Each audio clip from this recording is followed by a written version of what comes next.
My brother lost his job along with all his savings several months ago, and soon after he asked me if it would be okay if he and his wife stayed with me until they could afford their own place again.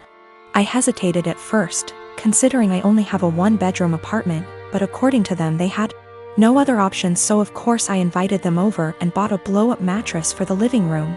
For the first month things were manageable, although admittedly cramped. Then my brother told me that sleeping on the mattress was giving him back pains. So he asked if he could buy a small double bed for the living room. The living room is by far the biggest room I have, so I told him that would be fine as long as there was still room for my couch, TV, bookshelves. The living room is also connected to my kitchen in an open plan style. So I reminded my brother to leave walking space around the bed. It's now been 2 months and things have gotten a lot worse. When they first moved in, I would still use the living room every day to unwind on the couch after work. Now whenever I go in, there's a strange vibe like I'm intruding.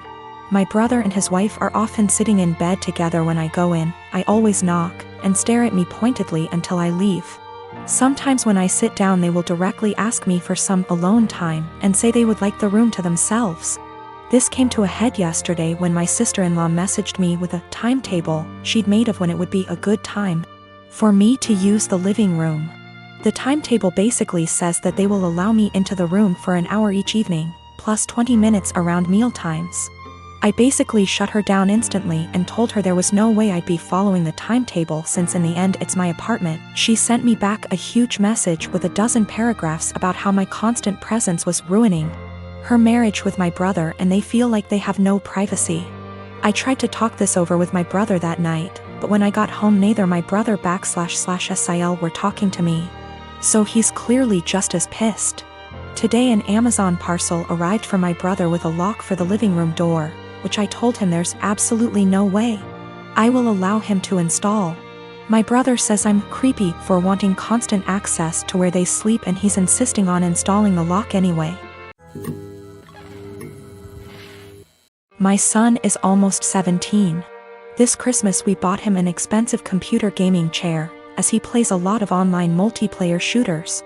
My son has some anger issues, which he's currently in therapy for, and these shooters tend to bring out his temper more than normal.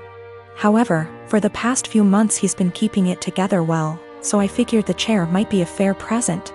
I was wrong, because the day after Christmas he was gaming, started to have bad luck. He was losing his patience. This culminated in him screaming insults and then picking up his chair and slamming it into the ground, breaking the back of it. After talking him down, we had a very serious conversation about him no longer being allowed to play multiplayer games while under my roof until his therapist feels comfortable with his progress, talked about coping mechanisms, etc. However, I made it very clear this was unacceptable and he would be grounded. We've had these heart-to-hearts many times, so it's not like every time he has an outburst I'm making light of it. It's a serious issue and treated like such. However, when he came to me later that day and told me he'd like me to replace the chair because it was a gift, he really liked it and it would only be fair, the frustration, disbelief and disappointment in his behavior boiled over and I started laughing hysterically. As in a full laughing fit, barely able to breathe or talk. The more he'd plead his case, the harder I'd laugh. Repeatedly asking him how it was fair in his mind to have me replace a gift I paid for that he broke in anger. This obviously pissed him off more, which led to him getting emotional, but I just couldn't seem to stop myself. I tried walking out of the room and asking him to drop it, but every time he'd say, "But I need a chair," or "What am I supposed to do now?" I'd laugh again. I tried explaining that I'm not laughing at his feelings. I'm laughing at how absurd it is for him as a teenager to expect me to replace he can't be bothered to treat with respect, and then whine about it when he broke it. He's still pissed about it, and feels slighted. I feel bad for laughing, and honestly wonder if I had some sort of mini stress break myself. Because it's never happened before and I couldn't seem to stop. But at the same time, I stand by the fact that his request was ridiculous enough to make most people want to laugh. The last year and a half has been hard for me, to say the least. Last March, my brilliant and hilarious and beautiful girlfriend Natalie suddenly passed away. Everyone always gave shit about us because of politics. We met in college when we were poli-sci majors. She is very liberal, think AOC, and I'm pretty conservative. We actually met because we were serving as treasurers for our school's College Democrats and Young Republicans clubs, respectively. And our groups would get together for drinks or bowling or laser tag once a month. Well, Natalie and I bonded over a lot of shared interests and we hit it off. Even if we didn't see eye to eye on many issues, debating her was stimulating and formed the cornerstone of our relationship. We've had debates that went on until dawn. We just bounced off each other. She liked to joke that we were drift compatible. I wanted to marry this woman, but she passed away before we got a chance to talk about marriage. I'm in therapy and I'm working through not having her in my life anymore, but it's been rough. Then Rona happened and I got laid off, so I had to move back in with my parents and figure out what I am supposed to do now. My parents mean well, but they got married really young and are more conservative and religious than me. They've been trying to set me up on dates with single girls from their church since I moved back home. But I don't want to date these girls. No offense to them, but it's a small town in the American breadbasket. They don't share the same interests as me and it feels like their only goal in life is to be a good Christian wife and produce a lot of babies. Trying to talk to them about current events is excruciating for me. The girls my parents tried to set me up with take everything they read on Facebook or hear from Fox News for face value. It makes me miss Natalie and our debates more. My parents mean well. I know they want me to find a nice girl and settle down with her, but not like this. They are nothing like Natalie and never will be. I miss her, even if my folks didn't like her ideas. But when I told them the other night that I wanted them to stop setting me up on dates with these girls, they freaked out and told me that I needed to consider settling down since I just turned 30. They're good girls from great families, I know that, and my parents like them more than they liked Natalie, but she was my one and only. I don't think it's fair for anyone when I still love her. They are even more angry at me because I told them that I just don't see myself getting married anytime soon. But like I said, Natalie was my soulmate and I just can't see myself being with anyone else but her. Yet, they are insisting that I need to find a woman and settle down and give them grandchildren. We were seriously close to talking about marriage.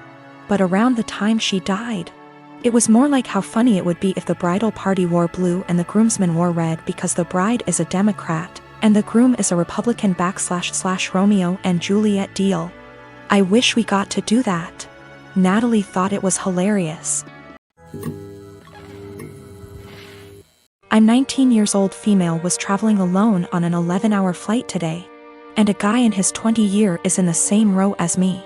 I was exhausted because I only got 4 hours of sleep before the flight so I could sleep on the plane, but this guy, we'll call him C, keeps trying to make conversation. C starts off by telling me he's autistic, and then asking me if I like K-pop and he keeps non-stop talking and rarely gives me a chance to speak, not that I wanted to. I tried to be polite because I have ADHD and I understand how social cues are difficult so he probably can't tell I'm not in the mood. Over the course of the next 20 minutes I tell C maybe 5 times I want to sleep and put my headphones on and each time, C begins speaking to me after maybe 2 minutes of silence. Finally I was able to sleep for around 4 hours, but when I woke up C started up again. I'm still really tired, and I had some personal issues the day before my flight so I'm also socially exhausted. But I let him talk for a bit before I start watching a show on my phone. I tell him maybe 5 separate times that I'm trying to watch a show, and that I'm not interested in talking to him right now but maybe later. C still keeps trying to talk to me, and when I snap a bit and tell him I'm getting a bit annoyed he goes into a full-on self-hating, "I'm so sorry, I'm horrible, God, I'm just gonna shut up now," rant.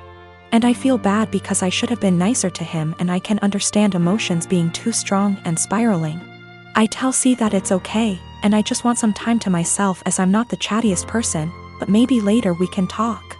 I put my headphones on and watched my show, but C kept trying to speak to me but this time I ignored him. Which was honestly a shitty move from me but I just didn't have the energy at this point to interact with him. This was the wrong move, as he moved to get out of the row and stood in the aisle and began yelling at me. I didn't catch everything he said but it was along the lines of "Why can't women believe not all men are bad? Some men are on your side. I'm a nice guy, why are you ignoring me?" He storms off to the bathroom and I take that chance to ask a flight attendant if I can change my seat because he really freaked me out, and I didn't want to have a panic attack on a plane.